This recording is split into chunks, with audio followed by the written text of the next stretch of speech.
Do you want to talk about, for those who maybe are seeing all of the ridiculous comments about ProMods, do you want to talk about where all that stems from? So there's two things I wanted to ask you. So a lot of questions. So after Joel Steele kind of set the record, so it's Joel Steele has I have to be sensitive about fastest and quickest. So he's the quickest. However, there's an import that's the fastest, right? Who's the fastest? Technically, I guess Red Demon. At what mile an hour? It's a lot more, isn't it? Yeah, I'm not sure if he had the fastest mile per hour or if Joel Grannis had the fastest mile per hour until World Cup, but the Red Demon went 216 point something.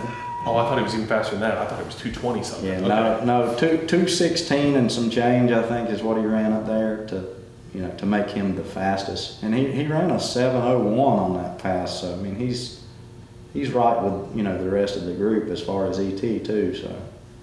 So Joel Steele, not to be confused with Joel Grannis. So Joel Grannis runs the Supra. He's had the fastest overall H pattern record for a while. Joel Steele nabbed it from him, backed it up in the same race, ran the same ET, and then 2 weeks later reset his own record, right? I don't know if he reset his own record 2 weeks later, but he ran a 681 at World Cup, and then he backed it up with another 681. Now, 2 weeks later, he went to the Mod Nationals race, and I don't think he ran any quicker than that there. Okay. He might have ran more mile per hour there. I'm not sure on that. I think he actually did, but I don't think he improved his. So he basically backed up the record, and then at World Cup he ran against Joel Grannis in one of those 681 runs, right? Yeah, it was the final qualifying round for the race at World Cup. So he ran an 81. I think Grannis ran a 70. So it's a pretty exciting race. I saw some of the footage of the grandstands going crazy. I wasn't there myself, but Joel Steele is. He says a lot of things that when you first hear him, you might think are complete BS, but he was able to kind of bust some ass pretty quickly with a fairly fresh car that wasn't even supposed to be. So the engine he's using is still a stock block Coyote. So those are a bunch of he's got a ton of them now. I guess you'd call them internet records, not to phrase that in a bad way, but it's a fastest and quickest stock block Coyote. I think it's the fastest body style too, right?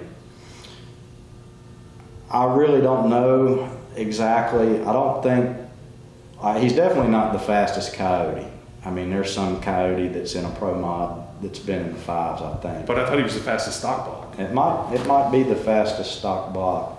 I know there was a list or a record for having the fastest small tire chassis Coyote, and I think he's second. Because he made a post about reaching goals or the goals he had, and of course the main goal was to be the fastest overall H pattern, which he did. Yeah. He is. But I think there's another car that has maybe been 660s that's like small tire, like 275 tire, Coyote based. It may not be a stock block, I don't know about that.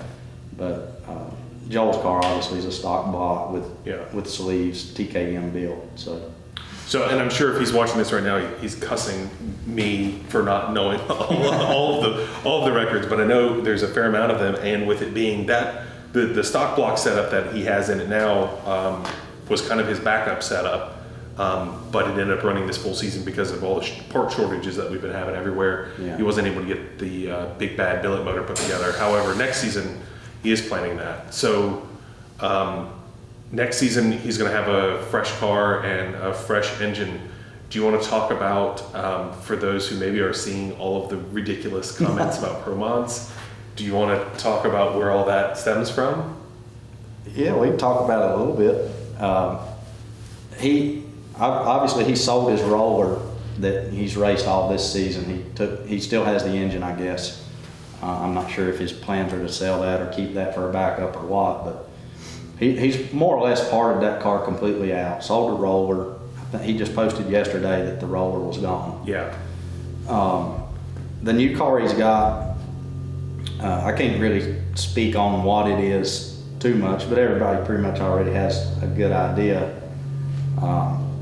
It's a car that was partially built, I guess, already from his current chassis guy that's been helping him with the other car the last part of the season. So he more or less already has a car. What brought everything on about the whole ProMod deal, the whole conversation is... No, we don't have to get into like where the rules and who named names Well, no, and everything else, no, but basically no. he's building a car that doesn't have a factory firewall, shock mount, and floor pans, right? It's going to now. Okay. I think they did some cutting and some modifications to To meet those to rules. meet the rules. So as far as I know, it's going to be legal for the rules as they're written. And what brought it all on is there was no rules. He was selling his current car. He wanted to register for Texas 2K for the new car. He anticipated he would make it to that event with the new car. And he reached out to the promoter of Texas 2K and said, I want to, I guess he kind of maybe just forgot about registering or didn't realize there was already like 60 cars registered. And so he messages the guy that promotes Texas 2K and it's like, hey, I want to get registered. And we got Bobby's car, his partner, Bobby. We want to register it too. And, I'm just messaging you because we want to make sure we still can. And they They needed to show a time slip, but both those cars were going to be kind of unveiled at that event. Yeah, so you can so- see if the Right. rules still apply. Yeah, as far as my knowledge is, that was never even a stipulation. Like there was never a rule that said for Texas 2K that you had to meet a minimum ET. Oh, okay. The minimum ET is something that World Cup has done forever, I guess. It's basically just an effort to get all the best of the best cars, give them first shot. So that they don't fill a class up before somebody has a chance to register. Yeah. So apparently Texas 2K was doing that this year for the first time as far as I know. And because of that, Joel reaches out and he's like, I want to register, but both of these cars haven't been ran in the configuration that they're going to be. And, this obviously don't have an ET to give you, but, maybe he sent him some pictures to prove that it was a legit car. I don't know. But the pictures, showed more of a tube chassis than I guess what the promoter liked. Even though there was nothing in the rules about chassis, about suspension or anything. Like the rules are totally wide open. They don't even specify tire size, and they still don't. But after he's seen Joel's pictures, the rules got amended, and it says now that you have to have stock strut towers and firewall.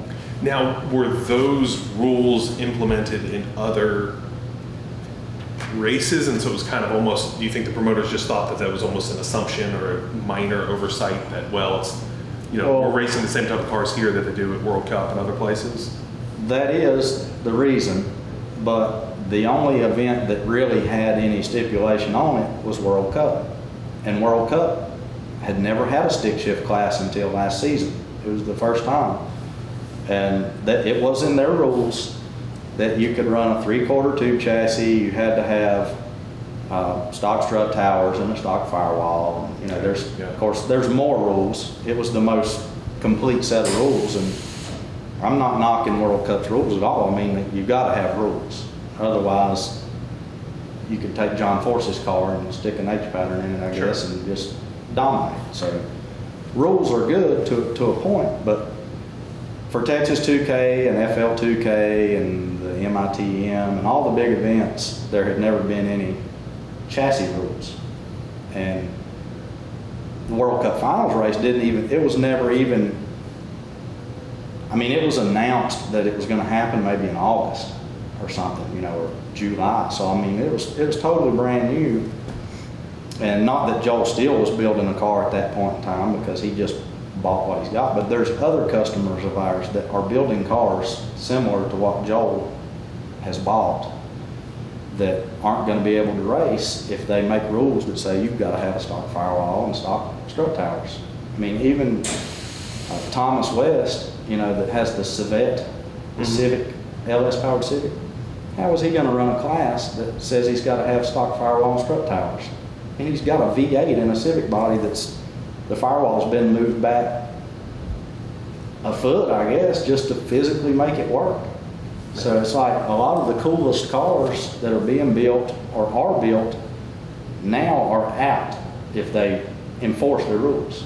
So now a lot of, I mean, this is my interpretation, so these are questions that I've kind of wanted to ask you from a dumb fan perspective. But now a lot of the big things, Joel Granis has kind of been brought into it, of course, because he's the one who's held the record for a long time and a big player like everybody else. But you know, Granis' Supra and your Camaro are mostly stock style suspension, correct? my car is mostly stock style suspension. Okay. My car is completely stock style suspension as of last year. I mean, the one change we're making this year that I guess may not be completely stock style is we're getting rid of the panhard rod and going to a wishbone, which that's still going to be accepted. But it's still not a two chassis 4-lane No. car, right? And that's kind of the point. This is a major distinction. Right. Well, even at World Cup, you know, when their rule says 3/4 chassis car allowed, you know, that means it can be from the back of the strut tower, the rest of the way out can be 2 chassis. It can be a 4-link. It can be anything in the rear. And the rear is what matters.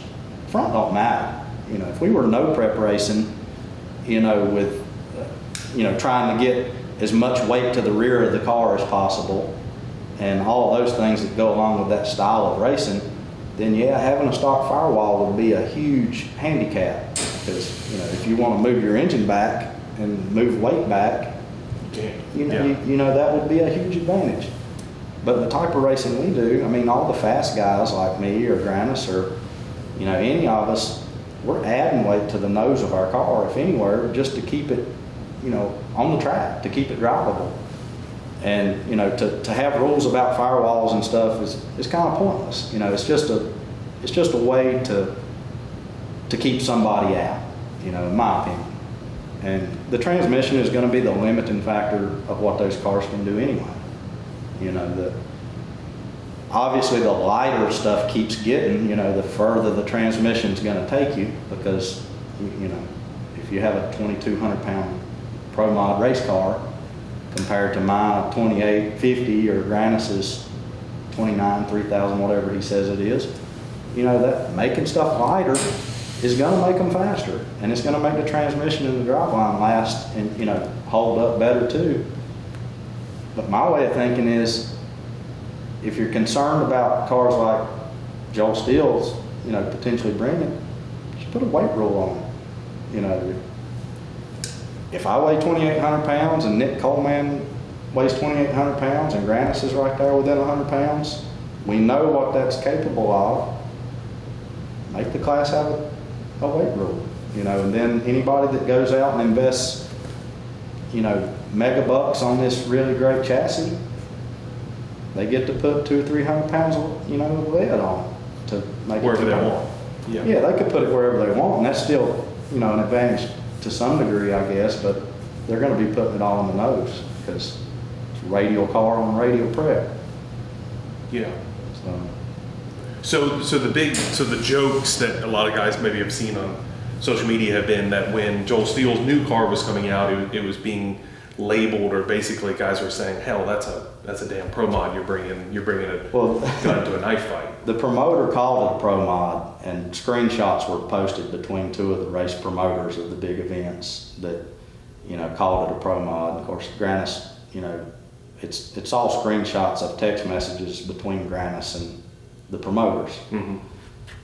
And they call it a ProMod, but I mean, if you look up what a ProMod really is, you know, and what Joel Steele has, it's not a ProMod. You know, ProMod is an extended wheelbase, one-piece body, you know, this cartoonish looking extended nose tube chassis race car with giant tires and wheelie bars, and I mean, that's a ProMod. I mean, for Joel Steele to build a car that's a stock bodied S197 or whatever, you know, 2012-ish Mustang, you know, it's got stock dimensions, stock wheel openings, stock wheelbase, you know, factory body panels were bolted to it, you know, that's not a ProMod. It might have suspension in the front that is similar to a ProMod. It's tubed up, you know, it's all fabricated stuff, you know, it's not a factory strut tower. But how much does that matter? You know, I don't think it matters. It's just it's a way to keep somebody that's the fastest from coming and playing, you know, in my opinion. And I've defended Joel Steele, you know, online a lot, and people are even picking at me about, oh, you're just going to say whatever and get your boy in, you know. Well, yeah, I mean, I want our transmissions to be in the fastest cars, you know. I want to go out there and show out, you know. And Joel Steele's got a better car to show out with than we do at the moment. So, you know, I'm all for him going. Is there going to be a fist fight in the pits the first race of the season? It's hard to say. I've seen a lot of it. I'm friends with a few of those guys on Facebook and see all the mess. And so it's hard to tell on Facebook how much of it is playful shit talking and how much of it is not playful shit talking, especially from Joel. I've not met Grannis in person. I've met Steele in person, and it's very hard to tell even in person if he's playing with you or if he, you know, really wants to deck somebody. First of all, I think Joel Grannis is a super cool dude, and he's got a super fast car. He's been on the top for, you know, a long time. Yeah. And I mean, he's owed a bunch of respect for what he's done for the Absolutely. racing community. I've always been happy to see him. I know he just bought a new building like a year ago or so. I've been a fan of his business. I don't know him personally, but I think he runs a great business. I mean, he's a cool dude, and, you know, I love to see those guys at the track. I mean, they invite us to eat breakfast and stuff with them, you know. So, I mean, there no issues with that crew whatsoever. But Joel Steele, he's our customer. He's running our transmission, and I think Joel Steele's a pretty serious guy. He's a funny guy to be around, and he's a cool dude too. But he's a man on a mission, and he's gonna go out there probably this season once he gets his new car done and just straight run over the whole field. Like, nobody, I think, is gonna have anything to compete with him. We may, you know, when we get our Trans Am done, but that won't be this year. I don't expect it to be this year. You know, we're going to run the grub worm and kind of make the most of what we have. But Joel Steele, you know, if he cuts some tubes out of the front of that car that he's got now, and he puts some, you know, factory section of frame rail in there and 10 pounds worth of sheet metal for the strut towers, it ain't going to slow him down. It just makes him that much more determined. Yeah. You know, so he's a man on a mission, I feel like, and he says he's going to run 5s. Oh, good. Well, like I said, I thought maybe he'd been blowing smoke when he first made his first claims, but he backed him up, and then he backed him up again. So I think you're right on that. I don't know if he'll run 5s. I mean, I think that's a pretty lofty goal, but, you know, a year ago, I didn't think nobody'd run 6s. Yeah. You know, and then Grannis did, and then Joel Steele has done it, and done it easily. And I know that because of, you know, helping him with his tune and stuff. Yeah. And the car he had, I mean, it had a ton of potential to go faster than it did. I mean, he had some engine issues. The engine really wasn't on par with, you know, I guess, how fast he's trying to go and how fast that chassis was capable of going. But just like I said, you know, he's got a billet engine in the works. It would have been in that car. It just, you know, parts availability and stuff, the way things are right now, it didn't work out to be able to be in the car this past year. But, I mean, that car, compared to how I'm tuning my car and how I'm leaning on my car, and I feel like I'm not leaning on my car really hard yet, but Joel's car is going as fast a mile an hour and a quicker ET than my car way easier. Like, and I don't think he's making as much power as I am. You know, it's just that I've got a chassis that don't work, and we're forcing it to go down the track. You know, we're putting power in it as aggressive as we can, whereas his car, the chassis was just so much better. It's like, it just effortlessly would go, you know, 110, 111, 112, 60, where like, I can't even make mine do that, you know, so. Chassis means a lot in that regard, and, you know, his new car is going to come out lighter and better in every way. Yeah, and faster. Okay, well, right on. When's the first, do you have any idea when his first race is going to be? Well, like I said, he was shooting to make Texas, but I don't know if that's going to happen or not. I'm pretty sure that Bobby, his partner, is going to be in Texas, so he'll be there whether the car is or not. He'll be with Bobby and his car. But other than that, I really don't know when he plans on it being out there. I know he's making some big changes with other aspects of the car as far as engine management. Of course, everything's going to be new because he's parted out what he had. Yeah. So it's a full build still, even though the chassis is mostly done. Well, right on. Well, it should be some exciting racing this season.